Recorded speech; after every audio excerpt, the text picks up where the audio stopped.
Red టీవీలో మీ వ్యాపార ప్రకటనల కోసం ఈ నంబర్ ని సంప్రదించండి 6281747728. Hello guys, welcome to our channel. This is Teja. ప్రస్తుతం మనతో పాటు టీడీపీ స్పోక్ పర్సన్ సూర్యదేవర లత గారు. నమస్తే మేడం. నమస్తే. సో కవిత గారు మాజీ ముఖ్యమంత్రి కూతురు. సో రీసెంట్గా ఆమె ఇంట్లో ఐటీ సోదాలు జరిపినట్టు ఒక వార్త అయితే వెలుగులోకి వచ్చింది. కానీ ఒక రకంగా ఇది పొలిటికల్ స్టంట్ అని చాలామంది చెప్తున్నారు. ఎందుకంటే గతంలో ఎన్నికలు జరిగినప్పుడు తన మీద ఈ లిక్కర్ స్కామ్ గురించి కూడా ఒక కేసు వ్యవహారం నడిచింది. సో ఇప్పుడు పార్లమెంట్ ఎలక్షన్స్ వస్తున్నాయి కాబట్టి ఇది కూడా బీజేపీ బీఆర్ఎస్ పార్టీ ఒక నాటకం ఆడుతున్నారని చెప్పేసి కూడా అంటున్నారు. సో ఇదంతా కూడా వాస్తవం అంటారా? బిఆర్ఎస్ పార్టీను బీజేపీ కలిసినట్టు నాకేమీ అనిపించట్లేదు కానివ్వండి. ఎందుకంటే తను పలుమార్లు వెళ్లాల్సిన ఈడీ కేసులకి అటెండ్ అవ్వాల్సిన అవసరం ఉండేది. తను వెళ్ళుండాలి ఈ పార్టీకి. సో 2 times అటెండ్ అయింది. తర్వాత నుంచి తను అటెండ్ అవ్వట్లేదు. పలుమార్లు వాళ్ళు తనకి నోటీసులు పంపుతూనే ఉన్నారు. తను అటెండ్ అవ్వకుండానే ఉంటుంది. సో అందుకని ఏమవుతుందంటే తను రావట్లేదు. సో వీళ్ళే వచ్చి సెర్చ్ చేసినట్టు ఉంటది.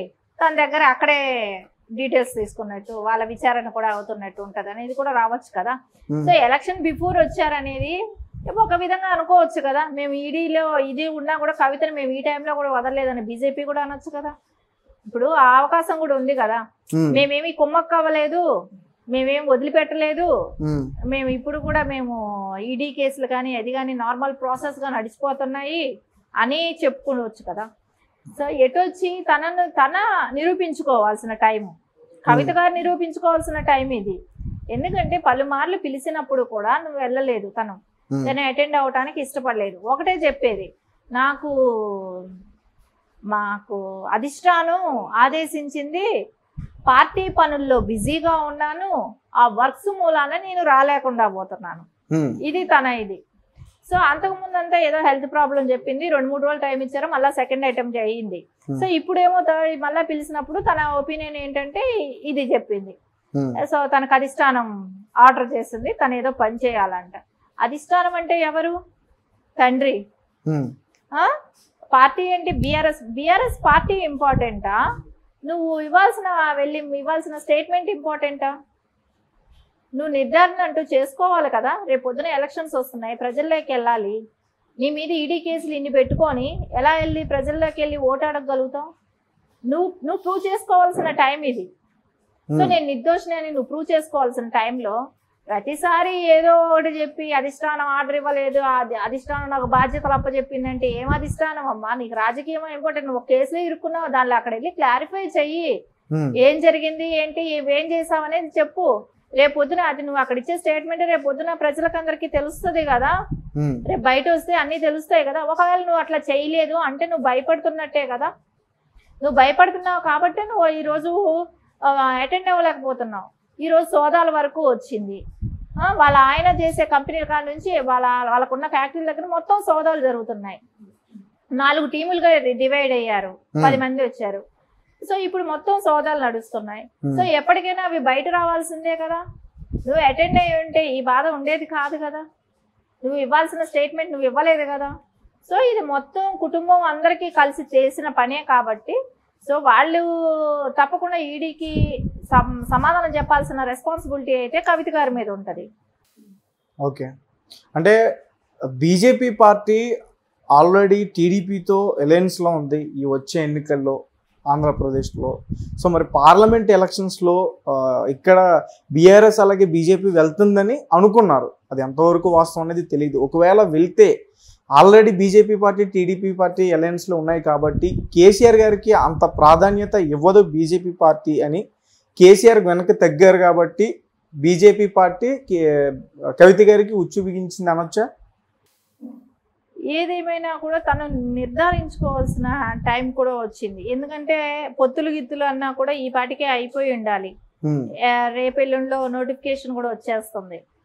సో వాళ్ళు ఆల్రెడీ బీఆర్ఎస్ కూడా క్యాండిడేట్లు కూడా అనౌన్స్మెంట్ చేసింది, బీజేపీ కూడా అనౌన్స్ చేస్తుంది. సో ఎటొచ్చి క్యాండిడేట్లు అనౌన్స్ చేసి ఒక 6 చోట్ల క్యాండిడేట్స్ ఏమో దీనిలో వెళ్ళారు, ఇండివిజువల్ గా వెళ్తున్నారు. వాళ్ళు కూడా ఒక 6 చోట్లే అనౌన్స్ చేశారు. మొత్తం చోట్ల కూడా పెట్టకపోవచ్చు. ఎందుకంటే ఎక్కడెక్కడైతే ఓడిపోయారో ఆ స్థానాల్లో వాళ్ళు లోక్సభకి వెళ్ళినా కూడా యూజ్ ఉండదు. ఆ ప్లేసుల్లో అంతా. సో గెలవం అనుకొని అన్ని చోట్ల కూడా పెట్టకపోవచ్చు, కానీ కంపారిటివ్ బీఆర్ఎస్ కన్నా బీజేపీ బాగుంది పరిస్థితి, బీజేపీ బాగుంది. సో వాళ్ళు కూడా ఎంత మహా ఇస్తే 2 ఇస్తామో, 2 లోక్సభ ఇస్తాం, 1 ఇస్తామో అని అంటారు వాళ్ళతో పొత్తులేకి వెళ్ళినా కూడా. ఇతను నేను మాజీ సీఎం ని, నాకు బీఆర్ఎస్ ఒక రేంజ్ లో ఉండేది, నేను ఆ పార్టీని ఎందుకు నీ దగ్గర తీసుకొస్తాను, నువ్వు ఇచ్చేది నేను తీసుకుంటానా అనే ఉద్దేశం వీళ్ళకి ఉంటది. సో కంపారిటివ్ బీఆర్ఎస్ కన్నా బీజేపీ బాగున్నప్పుడు వాళ్ళు అతను ఇస్తే ఈయన తీసుకోవాలే, కానీ ఇతను బీఆర్ఎస్ ఇస్తే తీసుకునే స్థాయిలో బీజేపీ లేదు. బీజేపీ బాగున్నప్పుడు వాళ్ళకి ఎందుకు అవసరం, వాళ్ళకి అవసరం లేదు. ఇప్పుడు వాళ్ళే చెప్తున్నారా కాంగ్రెస్ వర్సెస్ బీజేపీ అంటున్నారే, కానీ ఈ బీఆర్ఎస్ పార్టీని ఎక్కడ వాళ్ళు కన్సిడర్ చేయట్లేదు కదా. సో మొత్తానికి అంటే దీని వెనకాల కాంగ్రెస్ ప్రభుత్వం హస్తం అయితే లేదనొచ్చు. డెఫినెట్ గా కాంగ్రెస్ ఉండకపోవచ్చు, బీజేపీది కూడా ఉండకపోవచ్చు. బీజేపీ బీఆర్ఎస్ ని కలుపుకోవాల్సిన అవసరం లేదు కాబట్టి బీఆర్ఎస్ కూడా హస్తమేమీ ఉండదు. ఎందుకంటే వాళ్ళు ఇండివిజువల్ గా పోటీ చేయడానికి నేను ఇంట్రెస్ట్ చూపిస్తారనుకుంటున్నా. బీఆర్ఎస్ తో కలవాల్సిన అవసరం ఉండకపోవచ్చు బీజేపీకి. నేను కాంగ్రెస్ గురించి అడుగుతున్నాను మేడం.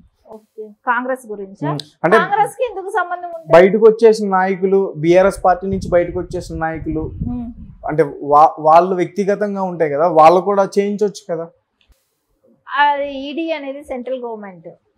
సో సెంట్రల్ గవర్నమెంట్ వచ్చి ఇక్కడ వీళ్ళు స్టేట్ గవర్నమెంట్.